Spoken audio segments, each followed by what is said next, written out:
சாய் பக்தர்களுக்கு என் அன்பு வணக்கங்கள். ஓம் சாய்ராம்.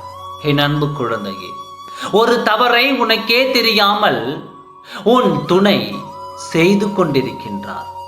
நீயும் உன் துணையும் சேர்ந்து நிம்மதியாக வாழ்ந்த நாட்கள் இருக்கும் பொழுது இப்பொழுது பிரிந்து மிகவும் வேதனையில் நீ மிகவும் கண்ணீர் விட்டு கொண்டு எதை எதிர்பார்த்து கொண்டிருக்கின்றாயோ அந்த நாளுக்காகத்தான் உன் சாயப்பா நான் எதிர்பார்த்திருக்கின்றேன்.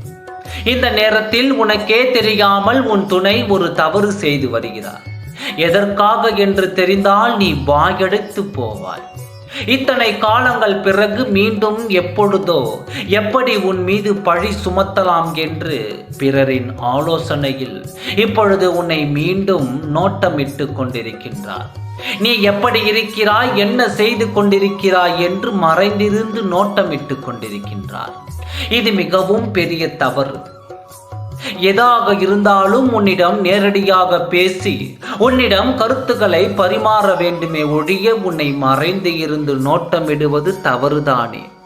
இருந்தாலும் இப்பொழுதாவது இந்த நேரத்திலாவது உன் எண்ணம் அவருக்குள் வந்து உன்னை பார்க்க வேண்டும் என்ற எண்ணம் அவருக்கு தூண்டி இப்பொழுது தினமும் உன்னை நோட்டமிட்டு கொண்டிருக்கின்றார். இந்த வேலைக்காகத்தான் நானும் காத்து கொண்டிருந்தேன். தவறு செய்தவரை மன்னித்து நீ ஏற்றுக்கொள். நான் என்ன செய்ய போகிறேன் என்று உனக்குள் தெரியுமா? வந்து கொண்டு இருக்கும் உன் துணையின் எண்ணத்தை மாற்றி இப்பொழுது நீ படும் வேதனையும் கண்ணீரையும் கவலையும் அவருக்கு தெரியப்படுத்தி அவரின் மனதை மாற்றி உன்னிடம் வரச் செய்ய போகிறேன். அவர் செய்யும் தவறு கூட உனக்கு சாதகமாக முடிந்து விட்டது. இந்த முடிவை நான் பார்த்து கொள்கின்றேன். நான் இதை கவனமாக மாற்றி அவரின் எண்ணத்தை திருப்பி உன்னுடன் இணைய வைக்கப் போகின்றேன்.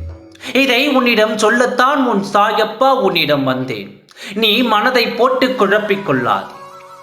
எதையும் நினைத்து கண்ணீர் விட்டு கொண்டே இருக்காதே. என் மீது முழு நம்பிக்கையோடு இரு.